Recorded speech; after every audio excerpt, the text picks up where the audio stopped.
All right, welcome everyone. We're Semblance of Sanity. I'm Caleb. I'm Jacob. And we're here for Kaguya-sama, Love is War, Season 2, Episode 9.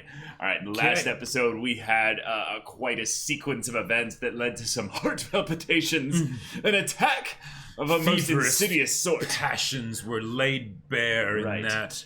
Some vicious disease came after Kaguya. Oh, yeah, that arrested too. her heart. Yep. Yes. Because they almost kisu. Yes, and they had this. I'm not gonna live down that bit. Kaguya, you just set yourself up so much, and in some ways you've reinforced my belief that Hayasaka is truly best girl. As if we needed any extra, evidence. Yeah. But I mean, we have more competition now with Inomiko. That's and true. Her joining the whole student council dynamic has created some fun, encounters. There's also some, I would say, almost extremely subtle but very real tension sparks that might be flying. Her and Ishigami. I can feel it. I can see something. You can see something, just like Inomiko has time and time again seen something with Kaguya and Shirogane, the helpless horn dogs. Yeah. Shameless behavior. And then trying to worm their way into equipment sheds that get conveniently locked. So they can do their dirty sex things. Schemes. Yes, indeed. Yep. Last episode was wonderful, and y'all, I want more. So, without further ado, let's get into this. All right, everyone, now be sure to go check out the reaction portion of the video in the description below, then come back here for the discussion.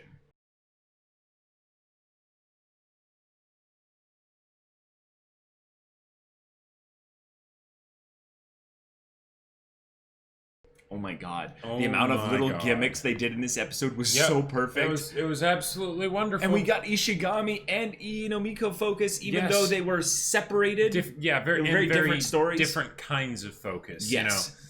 Ishigami's was actually pretty serious for the most part. Right. Whereas Inomiko's the Far East connection that you made. Oh my god, it's so true though.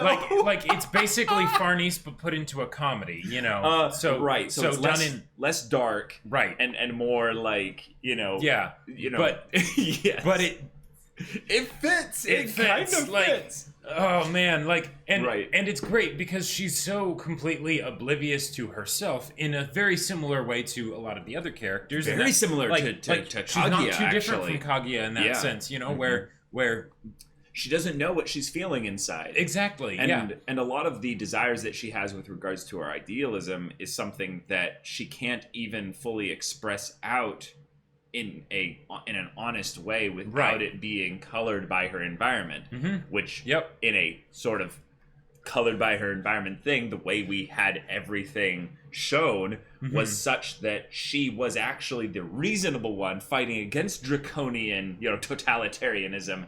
And yet everything that we've shown to be the case here is that if anything, she's just really intimidated by them. That's kind of it. So in some ways, her issues are ones of a asocial nature, if you will, kind of drawing a little bit of parallels to her and Ishigami.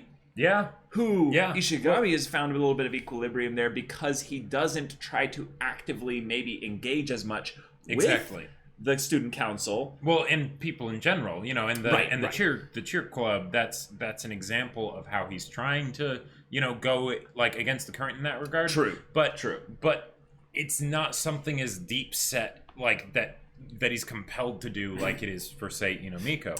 Which in a lot of ways makes it so it's like, hey, they're kind of perfect for each other, because they can help each other. I'm sure there's some specific reason, backstory, or whatever for why Inomiko, can't even think about Ishigami and, puts kanji over his face or whatever, in her memory, in her thoughts and stuff. But it almost seems like the kind of thing where the person's too similar to you that you don't like them because you see all the things in them that you see in yourself that you don't like in yourself that you kind of turn a blind eye to for yourself because it's we're usually a lot easier on ourselves or more understanding with ourselves than others.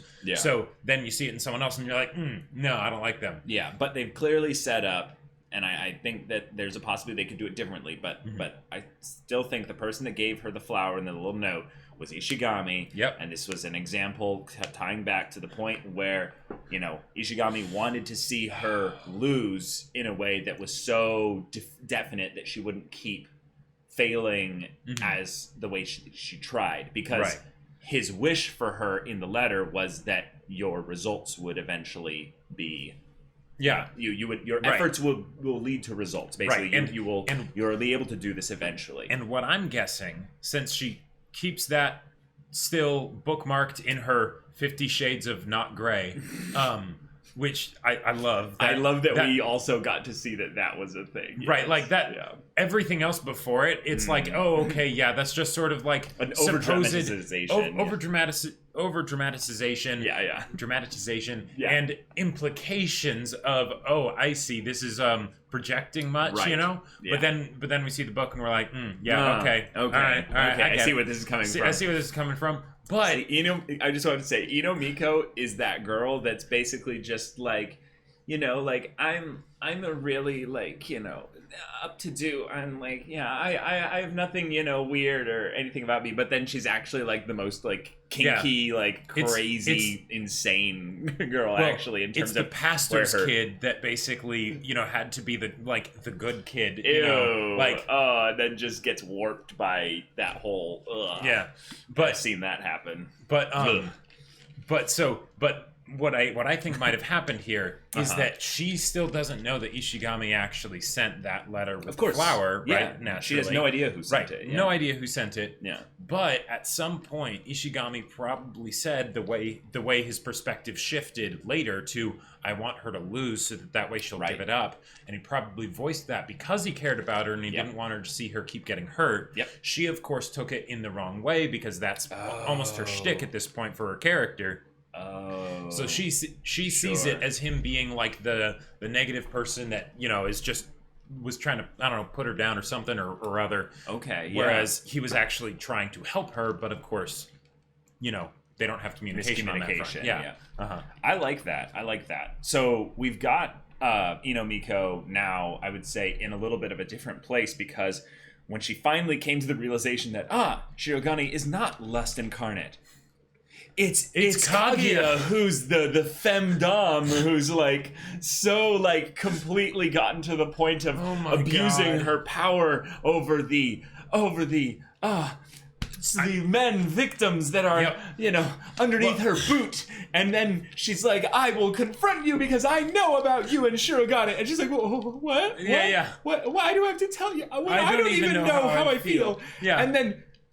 Like, that's so good. Like, Kaguya's actually grown and experienced so much recently that she's able to say that to Miko. And Ino's really just like, wait a minute.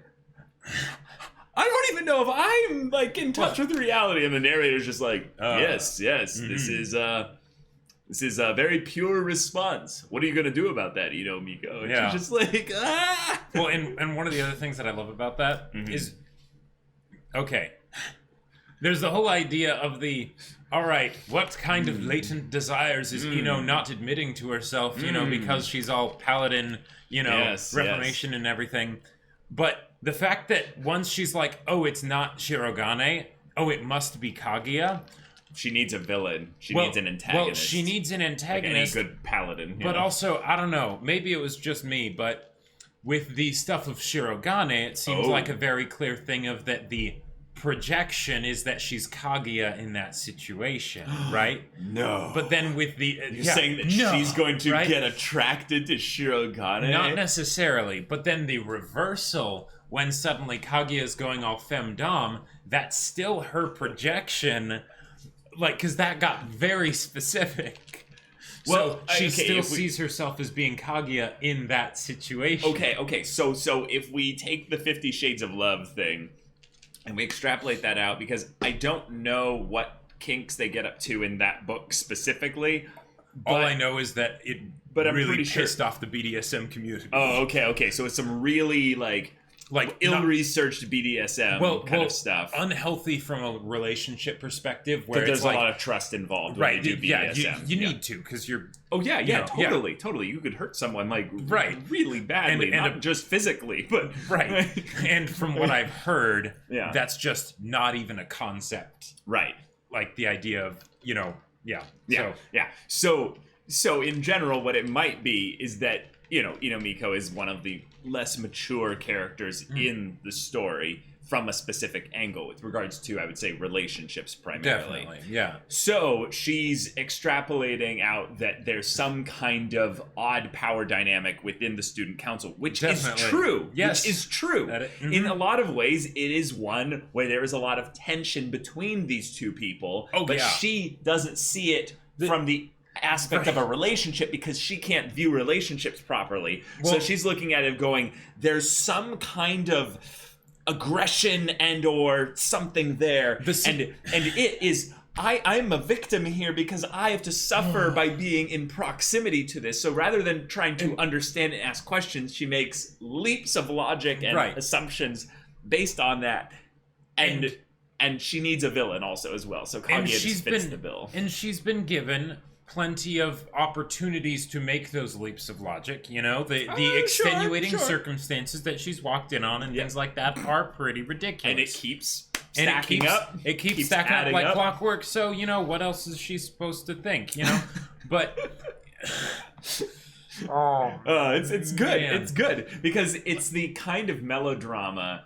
that leads primarily to comedy. Yes. It doesn't lead to characters really going in breaking some of their bonds with regards to relationships. Because Miko's so new to the whole dynamic as well. Exactly. She's new to the dynamics, so there aren't any relationships being damaged, but also it's not something that is like being taken seriously except from the person who is hyper serious. Right. And of course she can't figure it out, not just because she's bad at the whole relationship side of things, but because the situation between Kaguya and Shirogane is so goddamn convoluted and like that coming into it in the middle of it, there is no way in hell she'd be able to figure out what's going on. Well, no, I disagree. Ishigami came in late and he knew exactly what was going on. Ishigami has a good amount of common sense, though. That's true. Compounding when all he that sees stuff. Ye crazy ha Instagram hashtag blessed or what have you, he's just like, God. Oh, this is hell. Yeah. Whereas Miko, not so much. So there is no way for her to piece it together because there's too many moving parts and whatnot. Again, I want to slightly disagree. I think she could totally piece it together if she just listened to Kobachi. And this was like, hey, just tell me exactly what happened. Sure. Because this was the kind of thing that I thought was rather cool. When Kobachi was listening to her process, it was the thing of, this again. This is not a new occurrence for Kobashi. One of the things I think that's rather wonderful about these two being kind of together as friends and stuff is that you can tell one of them, while probably being younger, Kobachi definitely knows a lot more about kind of the way the world works in general. Oh yeah. So she has this little bit of doubt when Miko comes in with these very dramatic things based on just kind of a few phrases. She's like, okay, hold on. Let's step back, think about things logically. So I would love to maybe have that little bit of an instance where Kobachi becomes more and more of a main character. Oh, sure. And just figures it out, like, instantly upon coming to the student council room. Yeah. Because it really, it's not that complicated. It just looks complicated when you hyper-focus too much on specific things. Right. But if you just look at the big picture, you're like, exactly. Oh, I figured it out. It all makes sense. Right. All the things that Kaguya and Shirogane do are very complicated. Yeah. But, and this is why Chika is just like, I understand exactly what's going on here. Because even Chika can figure it out. Well, Chika in a lot of ways is the best person for figuring it out because she's so like led by her emotions and everything. True. She's not seeing any of the stuff that they actually do. She's just seeing the emotions behind it. Right. Yeah. So okay. Now Ishigami getting into the spotlight. I am here for this. I am ready for this. If we have a sports festival though coming up This is something that will not just be an Ishigami, like, centric thing. It will have Ishigami and a bunch of other characters. Yes. Meaning we could have school characters in general being brought into this. Sure. We could have the student council being brought into this. We could have Inomiko and Kobashi also being brought into this. But if Ishigami is the one kind of being the lens through which a lot of it is observed, how do we set up the narrator to give a win-loss kind of thing for Ishigami, especially when he seems to be very much kind of enjoying the whole idea of, hey, let's explore my feminine side a little bit here. What's all this? Is this awakening something within me? Well, and I was I think it already has. Okay. So I think that was actually specifically regarding Kaguya, which could definitely make things complicated. Well, okay, so you think that they're gonna go for some kind of love square? Well, I mean, there are many polygons that they can get into, but the fact that we had the stuff with the shoujo manga and then the after skit where it was him and Shirogane fighting over Kaguya, and that had some semblance of canonicity, and then here we have all this stuff happening and him being like, oh, how Kaguya is like being very caring and like helping him out and things like that, when previously he had this perspective of her being this terrifying, like torturer or whatever. Sure. I think what it is this is the closest thing we'll get to melodrama of a more serious nature. Oh yeah. Is if anything seriously comes between Ishigami and Shirogane, is that he's going to be like, well, wait, why are you and didn't you hate Kaguya, or weren't you like terrified of Kaguya? Actually, he might not even have known that. No, like, he might not have. But just the fact that now this dynamic is happening where Kaguya and Ishigami are actually being able to just hang out and goof off and have fun.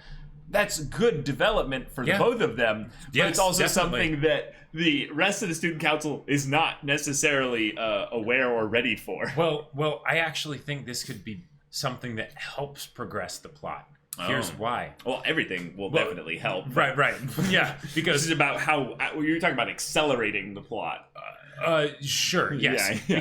Because Kaguya and Shirogane are both so stubborn that they kind of need all of these ridiculous things to happen in order for any progress to be made. And that's just something we accept because they're such bakas, right? Right, and we saw the time skip that happened way back in season 1 where exactly. nothing happened. Right, and that's part of the comedy of the show, right? Yes. Because we know that nothing will happen, so it's all about what's the next crazy thing that's going to happen that's going to cause them to get closer, right? Right.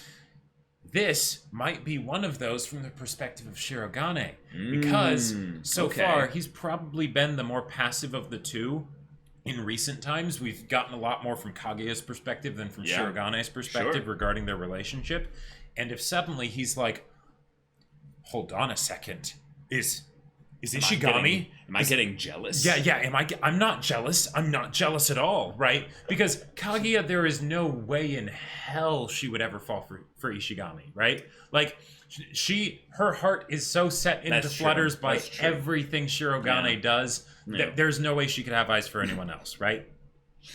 But if Ishigami, especially if he actually starts to get a little bit of a crush on Kaguya, but even more so if Shirogane thinks that something could potentially happen between the two of them, that might be enough of an impetus for him to swallow some of his own pride and to start make the moves on Kaguya. I can see that. Which she would definitely not have a problem with. Right, and given how we saw when the moves were made towards her in this episode, even if it was a more aggressive form, when things came down to the fight, she was very much easily getting beaten by just my heart is shaken, like he's in 1 meter proximity. The whole idea of the right hand on the cheek, and then it's so good. He's got my right hand.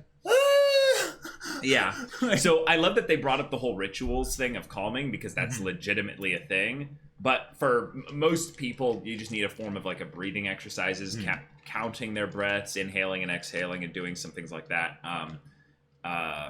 Like where you focus your eyes, because one of the things I'd say for me specifically with anxiety is you start to basically lose your sense of equilibrium. It's like when you feel dizzy, but it's mental dizziness. So you can actually like focus your eyes on something specifically, and then you start to count your breaths while you're doing that, and it focus your conscious brain to basically be like, okay, just settle down. I'm settling down, but also I am unable to really be focused on anything else because it takes just enough brain power for you to have to count your breaths, breathe of a certain speed, and then also only look at a specific thing. When those kinds of things happen, it almost feels like it's some kind of like mind virus where you get into a point where the thoughts take on such an energy and momentum of their own. It just spirals out of control. It spirals out of control and sort of pulls you with it. So if you force yourself to go into a state where you're not thinking about, you know, those things where you just disrupt it, then... Yeah. What I found is that I can't actually stop thinking about the things, but what I can do is I can focus on a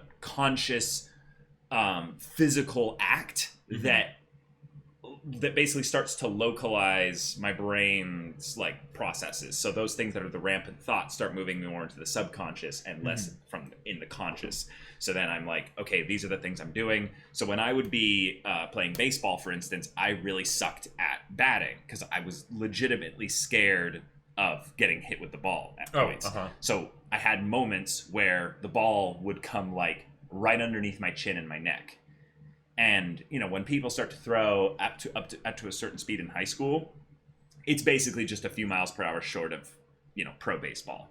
Like, you know, 80 miles an hour. That's really freaking fast. Yeah. And you're wearing a helmet, but there's still this slight possibility that if it just grazed your chin there, like, holy crap, it would hurt so bad. You could be knocked out, basically. So I would have this ritual when I would step up to bat where I would do like, and I think lots of people do this because it's just a thing to ease your mind in general, but I would just get anxiety. So I would drag my cleats into the batter's box a couple times, but I would count them 1, 2, 1, 2, 1, 2, and then I would tap the home plate twice and be like, and then do a little bit of a swing, and then I would breathe everything out and then breathe in, and then I was good to go. But once I had done that, I was fine. But sometimes I would be like that annoying, like young, like 15, 16-year-old who would have to do like all the different things. Who would literally like have a ball nearly hit me, step out of the batter's box, do the whole thing over again. And the way you make sure that they can't pitch when you're in there is if you do this while you're not fully inside the batter's box, they can't throw the ball. Right. So I would do that, and there'd be people that'd be like, "Oh, it's all good, let's go." Yeah. People like getting impatient because I'm kind of holding up the game. Yeah, you're taking like 10 seconds or something to do your whole thing. And then, right. Yep. But it worked, even though like my batting average was probably like 100, you know, like in general. The weird one that I used to do is I would imagine corners making shapes. Like in like lines and stuff coming out of corners, like on all the right angles and like 45-degree angles and stuff. And then I would step in ways that don't hit any of them. Gotcha. I don't know why I would do that, but it was just something where I was like, okay, I'm avoiding the imaginary cracks in the sidewalk. But okay, yeah. But whatever your ritual is, I'm just glad that they brought this up because it's a cool thing that does sometimes work, and I have seen it work with like within my life, so I'm assuming there are other people that have had that experience as well, and they either naturally came to it or they had someone teach them a way to do it with like breathing and stuff. But, yeah. Again, Hayasuka just being awesome and covering for Kaguya, especially so that she won't actually go get a neurosurgeon to take a look at her. I need to prepare countermeasures. Yep. I love how much Hayasuka can just speak out loud about the fact that she has to deal with this shit, and Kaguya is so wrapped up in her own mind that she's not realizing how much Hayasuka is just like yada does it, you know, like just like I can't this oh my god, and then she's like, okay, and here's what we're gonna do. We're gonna do.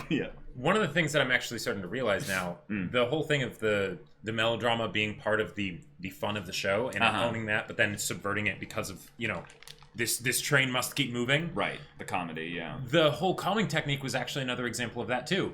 Doing all this buildup of showing how Kaguya is being a baka and going to basically not like own up to her feelings and everything, right? Right. And do everything that she can so that she doesn't have to. Yep.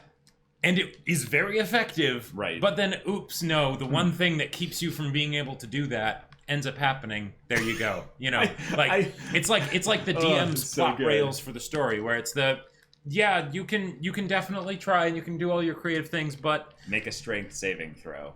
just Oh crap! No, yeah, you have a darn. -3 Well, on strength, so you see, you yeah. said that it was specifically your right hand on your cheek, but he let's flip a coin.